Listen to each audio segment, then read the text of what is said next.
शंकर भगवान ने कहा, बोलिए भागवत महापुराण की जय, कृष्ण कन्हैया लाल की जय। जैसे ही जयकारा लगाई कि मैया की आंख खुल गई। कहा, हाँ भगवान, कृष्ण ने क्या बतलाया योगी के और लक्षण, और क्या बताया उद्धव को? कहा, क्या बतलाया से मतलब? कहा, मुझे तो वो प्रसंग सुनते सुनते नींद लग गई। शिवजी ने कहा, नींद लग गई?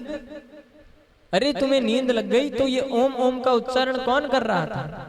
इधर देखा, उधर देखा, पीछे देखा तो ऊपर बैठा वह सुख ओम ओम का उच्चारण कर रहा। कहा, इसने कथा सुनी, मुझे कोई आपत्ति नहीं, पर पीछे बैठकर कथा सुनी मानो ब्रह्म विद्या की चोरी की। त्रिशूल उठाया और दौड़ पड़ी उस सुख के पीछे। वो सुख दौड़ता हुआ गया। इधर व्यास बद्रीनाथ धाम, जहां उनका आश्रम है, सम्याप्रास, वहां बैठे हैं सुखदेव, वहां पर उनका आश्रम है।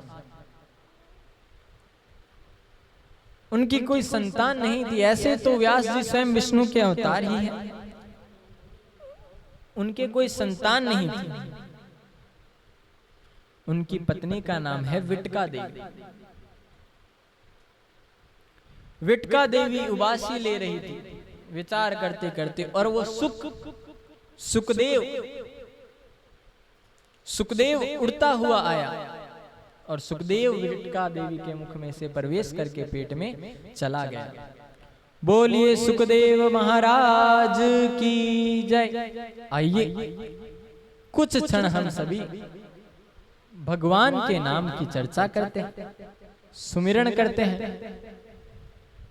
और भगवान नाम सुमिरन के साथ में पुनः जो 6 प्रश्न ऋषियों ने पूछे हैं उनका उत्तर जानेंगे कि सूत जी महाराज ने उनके क्या उत्तर दिए। परंतु सबसे पहले हम भगवान के नाम का कुछ क्षण सुमिरन करेंगे, ताकि हम में भी थोड़ा ऊर्जा का आप सभी में संचार हो सके।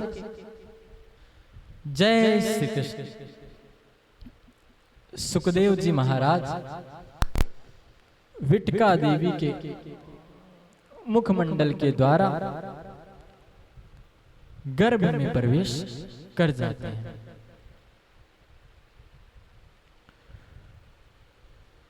इधर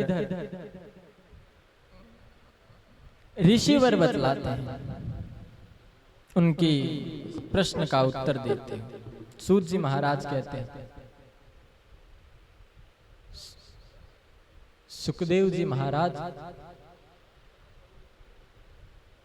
सूत जी महाराज उनके प्रश्नों का उत्तर देते हुए बतलाते हैं कि हे ऋषिगण, मानव के लिए परम धर्म क्या है? मानव के लिए परम धर्म क्या है आपने पूछा। देखिए, धर्म का मेन मुख्यतः अर्थ तो यह है कि धारण करना। जो आपके द्वारा धारण किया गया है वह है धर्म। आपने जो संकल्प लिया है धारण सिद्धि का वह है धर्म। धार्यते इति धर्म। तो धर्म की परिभाषा तो यह है, परंतु आपने पूछा धर्म क्या है। परंतु धर्म का मुख्य रूप यह है कि निस्वार्थ प्रेम करना ही सबसे बड़ा धर्म है। किसी के साथ निस्वार्थ प्रेम करना सबसे बड़ा धर्म है। कृष्ण के चरणों में निष्काम प्रीति सबसे बड़ा धर्म है। कुछ चाहने की सामने से इच्छा न हो और प्रेम के रूप में कृष्ण को, प्रेम के रूप में राधा को चाहा जाए, वह निष्काम प्रीति, वह निष्काम भाव प्रेम। और वही प्रेम निष्काम जब बन जाता है तो वह धर्म बन जाता है, जिसमें कुछ पाने की चाह नहीं, केवल निस्वार्थ भाव, निष्काम इच्छा। कृष्ण के चरणों में प्रीति निष्काम भाव से वही होता है। दूसरा प्रश्न आपने पूछा कि कोई कहता है शिव जी श्रेष्ठ, कोई कहते हैं गणेश जी श्रेष्ठ, कोई कहते हैं माता जी श्रेष्ठ, तो श्रेष्ठ कौन है? तो कहा निंदा किसी की मत करो। सूत जी महाराज बतलाते हैं कि तुम किसी की निंदा मत करो। तुम अपने देव को पूछते हो बहुत अच्छा है, पर बुराई मत कहो कि वो ऐसे देव वो ऐसे देव। तुम्हारा अपना अगर इष्ट मजबूत है तो दुष्ट तुम्हारा कुछ नहीं बिगाड़ सकता, पर अपने इष्ट के प्रति तुम्हारा विश्वास प्रबल होना चाहिए। अपने इष्ट के प्रति तुम्हारा विश्वास एक होना चाहिए। रोज रोज मोबाइल की तरह देवता नहीं बदले जाते। एक ही देवता में विश्वास करो तो उसका फल मिलता है। पर हमने तो भगवान को मोबाइल और मोबाइल की सिम बना के रखा है। जिस प्रकार मोबाइल में सिम में नेटवर्क न मिलने पर उसको बदल लिया जाता है, चेंज कर लिया जाता है, ठीक वैसे 10 दिन भगवान गणेश जी की आराधना की, मनोकामना इच्छा पूर्ण नहीं हुई, कोई अच्छा नहीं हुआ तो गणेश जी को बदल दिया जाता। अब 10 दिन शिव जी की पूजा करेंगे। शिव जी ने इच्छा पूरी की तो ठीक, वरना शिव जी को भी बदल दिया जाता है। यानी कि हमने भगवान को देवता नहीं माना, अपनी इच्छाओं को पूर्ति करने का बस एक साधन मान रखा है कि अगर आप हमारी इच्छा पूरी करोगे तो हम आपकी पूजा करेंगे, वरना आप मंदिर में बैठे हो बैठे रहो, हमें मतलब नहीं। भगवान को भी घूस दी जाती है। आप मेरा ये काम करवा दो, हम आपको 1100 रुपए का प्रसाद चढ़ाएंगे। बहुत बड़ा काम होता है तब 1100 रुपए दिए जाते हैं। हम आपकी सवा मनी कर देंगे, ये काम करा दो। मेरी एक बार भगवान नौकरी लग जाए 501 का प्रसाद चढ़ाऊंगा। व्यक्ति को पता है सरकारी नौकरी लग गई तो 30,000, 40,000, 50,000 महीने के आएंगे, परंतु भगवान को 500 में खुश करके छोड़ देना है। उसमें भी इच्छा से काम नहीं किया कि मेरा धर्म है भगवान की पूजा करूं, भगवान को प्रसाद चढ़ाऊं, नहीं, मेरा काम करोगे तो आपकी साधना होगी, तो आपका ये काम इच्छा जो है मैंने मांगी है ये पूर्ण हुई तो मैं आपको प्रसाद चढ़ाऊंगा। ये नहीं चलता। निंदा किसी की मत करो, अपने देव के प्रति प्रबल रहो, वही श्रेष्ठ है। तीसरा प्रश्न की भगवान अजन्म है, तो वह देवकी के यहाँ कृष्ण, वसुदेव के यहाँ कृष्ण और दशरथ के यहाँ राम कैसे? तो कहा बिल्कुल सही है। भगवान कभी जन्म नहीं लेते ना कभी मरते हैं। भगवान का ना जन्म होता है ना मरते हैं, भगवान तो प्रकट होते हैं। उनका ना आना होता है ना जाना होता है। दिखाई दे दिए तो कहते हैं आ गए, नहीं दिखते तो हम कहते हैं चले गए। तो जिसका जन्म नहीं होता उसके मरने की कल्पना करना भी गलत है, और मरेगा वो जिसने जन्म लिया। इसलिए भगवान ने केवल अपने रूप को साकार किया, ना उन्होंने जन्म लिया ना वो मृत्यु को प्राप्त। चौथा प्रश्न की भगवान के अवतार कितने? तो सूत जी महाराज बतलाते हैं कि मुख्यतः भगवान के 24 अवतार हैं। मुख्यतः 24 अवतार है। सनत कुमार, वाराह, नारद, नर नारायण, कपिल, दत्तात्रेय, युग पुरुष, राजा पृथु, मत्स्य, कच्छप, धन्वंतरी, मोहिनी, वेदव्यास, परशुराम, राम, बलराम, कृष्ण, हंसा, बुद्ध, ग्रीव और कल्कि अवतार। कल्कि अवतार अब होगा कलयुग में। ब्राह्मण के घर। यह मुख्यतः 24 अवतार है। यह 24 अवतार भगवान की पूर्ण भागवत में इन्हीं के अनुसार कथाओं का वर्णन होगा। फिर वर्णन करते हुए सूत जी महाराज बतलाते हैं कि यत् सारम समुद्रत्या मनीषया, तो कम समय में मुक्ति देने वाला उपाय है तो वो केवल और केवल भागवत ही। 7 दिवस में मनुष्य को मुक्ति प्रदान करती है श्रीमद् भागवत। फिर पूछा कि धर्म किसकी शरण में गए, तो भगवान ने तो कह दिया परित्राणाय साधूनां विनाशाय च दुष्टगतां धर्म संस्थापनार्थाय संभवामि युगे युगे। तो धर्म किसकी शरण में गया, तो बतलाते हैं कि जब भगवान अपनी लीलाओं को पूर्ण करके, कृष्ण जब अपनी लीलाओं को पूर्ण करके चले गए, तो भगवान अपने स्वरूप के साथ, अपने वांगमय रूप के साथ भागवत जी में विराजमान हो गए। और भगवान उसमें विराजमान हुए, भगवान के पीछे पीछे धर्म भी श्रीमद् भागवत जी में आके विराजमान हो गया। प्रेम से कहिए ना जय श्री कृष्ण। दोनों साथ में विराजमान, इसलिए भागवत की श्रेष्ठ महिमा बतलाई जाती है। और इसका जन जन में प्रचार सुखदेव जी द्वारा किया गया। उनके पिता वेद व्यास ने उनको रसास्वादन कराया। तो कहा वेद व्यास जी, इनके बारे में कुछ हमें वर्णन बतलाइए ना, यह कौन थे, कुछ कहिए ना इनके बारे में, इनके जीवन यात्रा का वर्णन। हमने तो सुना है कि जब वेद व्यास ने फिर प्रार्थना की अपने पुत्र को बाहर निकालने के लिए, तो पुत्र ने मना कर दिया। सुखदेव ने कहा हम बाहर नहीं आएंगे। कहा क्यों पुत्र, तुम्हारी माया को कष्ट, माता को तुम्हारे कष्ट होता है। तो सुखदेव ने कहा अगर हम बाहर आए तो विष्णु की माया हमें जकड़ लेगी, विष्णु की माया हमें पकड़ लेगी, इसलिए हम बाहर नहीं आएंगे।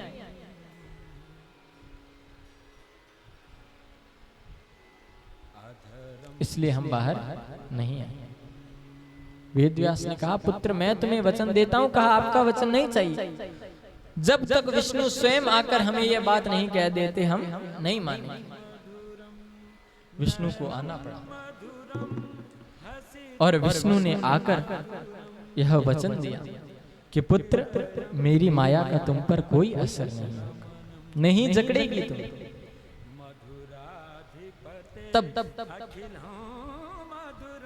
भगवान सुखदेव का जन्म हुआ है। बोलिए सुखदेव भगवान की जय।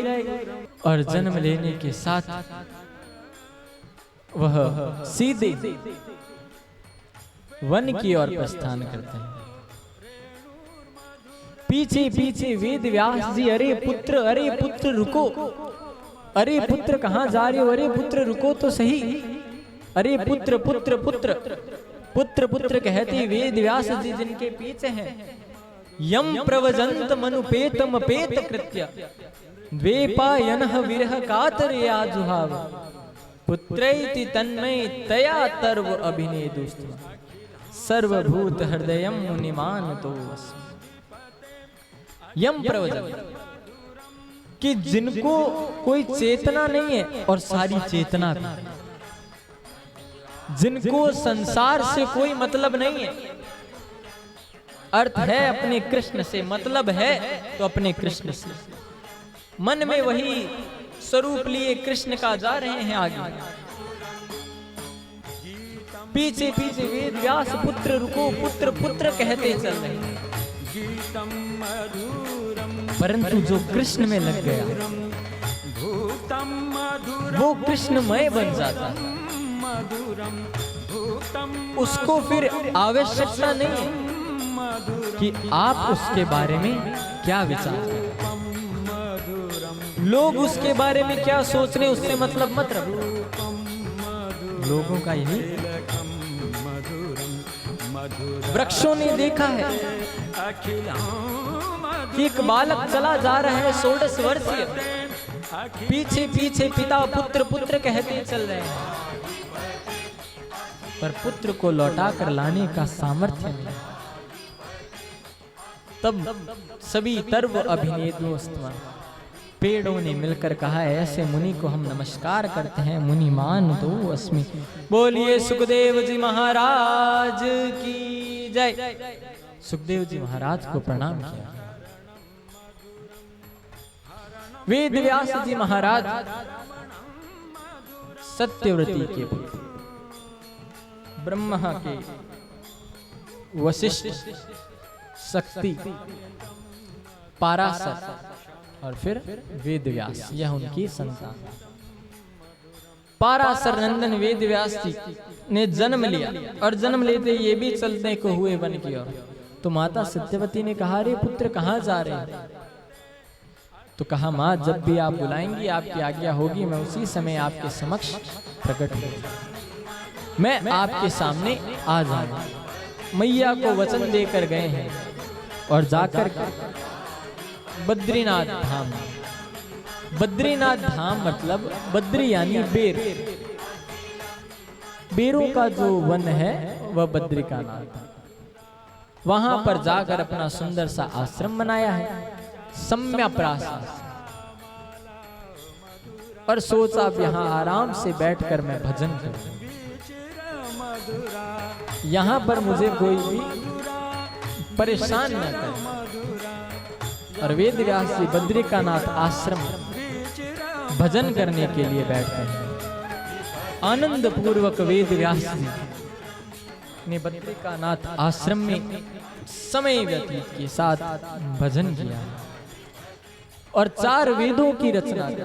सबसे पहले ऋग्वेद, उससे मन में संतोष नहीं मिला, तो फिर उसी से यजुर्वेद, सामवेद, अथर्ववेद की रचना। इनकी रचना हुई है, फिर भी मन में संतोष नहीं है, कुछ बाकी है, कुछ कमी रह गई, कुछ बाकी रह गई। मन में यह विचार है। वेद व्यास जी सोचती कि अब क्या किया जाए, संतोष नहीं मिल रहा मन। और जब मनुष्य के जीवन में संतोष नहीं आता है, सुखी नहीं हो पाता, तो उसके समाधान के लिए उसके जीवन में कृष्ण आते हैं। और कृष्ण अपने रूप में नहीं आते, उसकी बाधा को दूर करने के लिए किसी न रूप में किसी न किसी को भेज देते हैं। नारद जी को भेजा है वेद व्यास जी का असंतोष दूर करने के लिए। नारायण नारायण नारायण नारायण नारायण नारायण करते हैं नारद जी पधारे। और जैसे ही नारद जी का आगमन हुआ, वेद व्यास जी के समक्ष प्रणाम किया और कहते हैं कि हे भगवान, कृपया करके कोई मार्ग प्रशस्त कीजिए। सब कुछ कर ले, फिर भी संतोष नहीं है। इतना सा भी संतोष नहीं है मेरे मन में। अब भी ऐसे लगता है जैसे कुछ कमी है, कुछ बाकी रह गया है, ऐसा लग रहा है। तो नारद जी कहते हैं, एक बात कहूं, आपको संतोष आएगा भी तो कैसे? कहा मतलब कि सुनिए, कितना ही सुंदर सरोवर क्यों ना हो। मैंने देखा एक सुंदर सरोवर है, मेरा मन हुआ कि इसमें मैं स्नान कर लूं, पर जैसे ही मैंने उसमें अपने पैर रखे कि घुटने घुटने तक मेरा पैर कीचड़ में भर गया। तो सोचिए, जिस हंस की आदत समुद्र में मोती चुगने की है, वो उस सरोवर में क्यों आएगा? जो समुद्र में मोती चुगता है वो सरोवर में क्यों आएगा भला? कहा मैं समझा नहीं। कहा आपने रचनाएं तो बहुत की, परंतु जब तक कृष्ण के भक्तों के लिए कृष्णमयी रचना नहीं होगी, आपको भी संतोष नहीं आएगा। तो वेद व्यास जी कहने लगे कि अब तो मुझे वृद्धावस्था भी आ गया, मैं कैसे रचना करूंगा, मेरा कल्याण कैसे होगा। तो नारद जी बतलाते हैं कि जब जीवन में संत का आगमन हो जाता है, जब जीवन में संत चले आते हैं, तो फिर कोई भी काम असंभव नहीं रहता। संत का जीवन में आना ही यह संदेश है कि आपका कार्य अब अच्छे से भी हो जाएगा और उसमें कोई दिक्कत भी नहीं आएगी। तो कहा मतलब, कहा मैं आपको अपने ही बारे में बतलाता हूं, मेरा पूर्व चरित्र ही बतलाता कि यह उस समय की वार्ता है कि मैं अपने पूर्व जन्म में एक दासी का पुत्र था। मेरी पिता की मृत्यु के पश्चात मेरी मां मुझे लेकर के एक आश्रम में गई और उन संतों से कहा कि मैं आपकी सेवा कर दूंगी, जो भी आपका कार्य होगा मुझे रहने के लिए स्थान दे दीजिए और भोजन चाहिए। संतों ने कहा बेटी रहो, आराम से प्रसाद पाओ, यहाँ की मंदिर की आश्रम की जो सेवा है वो कर दिया करो, रोज की रोज तुम हमारी पत्नियों की सेवा करो और आराम से रहो। तो नारद अपने पूर्व चरित्र के बारे में बतलाते हुए कहते हैं कि मेरी माँ सेवा करने लगी और इसी के साथ साथ सेवा के पश्चात वहां पर 4 मास के लिए, जिसे हम चौमासा कहते हैं, बहुत सारे संत वहां भजन पूजा अर्चना करने के लिए आए। तो अब नारद जी जो थे बड़े हो गए थोड़े, तो वो उन संतों की सेवा करते। अब तक नारद जी का पूर्व जन्म में नामकरण नहीं हुआ, पर उन जो भी वहां पर संत आए थे उन्होंने धीरे धीरे बालक रामदास कहना शुरू कर दिया और नाम हो गया रामदास। बालक रामदास, जरा यह काम कर दो, रामदास यह काम कर दो। तो वो उन संतों के साथ ही रहते। 4 माह में अब संतों की जब पूजा अर्चना अपने पूर्ण हुई, 4 मास उनके पूर्ण हुए, तो वो जाने लगे। तो नारद जी रोने लगे और से कहा कि आप मुझे बालक रामदास कहते हो, मैं आप ही का बालक हूं, मुझे अपने साथ लेकर चलो। संतों ने कहा कि अरे भजन करना है तो चलो, अच्छी बात है। रामदास ने जाकर रात्रि को अपनी माता को बतलाया कि मैया अब मैं उनके साथ जाऊंगा, मुझे भजन करना है, नहीं रहना आपके साथ। क्या है ये सब, कुछ नहीं है दुनियादारी। मैया की एक ही संतान, मैया हो गई दुखी, दौड़कर रात को ही संतों के पास गई और कहा ऋषियों वो क्या है, ये कहता रहता है कि कोई किसी का नहीं है, ना माता ना पिता ना दुनिया, और कहता है मैं छोड़कर जाऊंगा तुम्हें, मेरा तो एक ही संतान है, वो ही चली जाएगी, मेरा क्या होगा। तो संतों ने कहा ठीक है हम उसे समझाएंगे। और संतगण अब उन्हें समझाता। जब रामदास बालक उनके पास जाता है कि बालक हमने तुम्हें क्या बतलाया, सबसे पहले मातृ देवो भव, फिर पितृ देवो भव, फिर आचार्य देवो। पहले माता की बात। जब तुम्हारी माँ इस संसार में न रहे तब तुम चले आना हमारे पास चले आना, फिर हमारे पास ही रहना, हम तुम्हें कुछ भी नहीं कहेंगे, आराम से भजन करना। नारद जी ने कहा ठीक, बात मान ली और कहा हम तुम्हें एक मंत्र दे रहे हैं, उसका तुम्हें जाप करना है। कहा ठीक है। अब नारद जी जो कि रामदास है, जो मंत्र उनको दिया गया, ओम नमो भगवते वासुदेवाय, 12 मंत्र का जाप कर रहे हैं। नारद जी को ऐसा करना नहीं चाहिए था, परंतु अपनी बाल्य अवस्था में उनको केवल वैराग्य भजन का था, उन्हें और कुछ दिखाई नहीं दे रहा था। तो मंत्र का तो जाप कर रहे हैं, परंतु साथ में इच्छा क्या रखी है कि जल्द से जल्द मेरी माता की मृत्यु हो जाए। ओम नमो भगवते वासुदेवाय, मेरी माता की मृत्यु हो जाए, इस मंत्र का जाप कर रहे हैं। करना गलत था, परंतु वैराग्य था। एक दिन एकदा गेहा दूहंती, मैया एक दिन गाय दूह रही थी कि पता नहीं बीच में तिनकों में से एक सर्प निकल करके आया और माता को डस। नारद जी को जब इस बात का पता चला है, रामदास को इस बात का पता चला है, दौड़ कर आए, पर अब एक आंख से निकले गर्म आंसू और एक से निकले ठंडे आंसू। जब व्यक्ति दुखी होता है तो गर्म आंसू निकलते और सुखी होने पर ठंडे।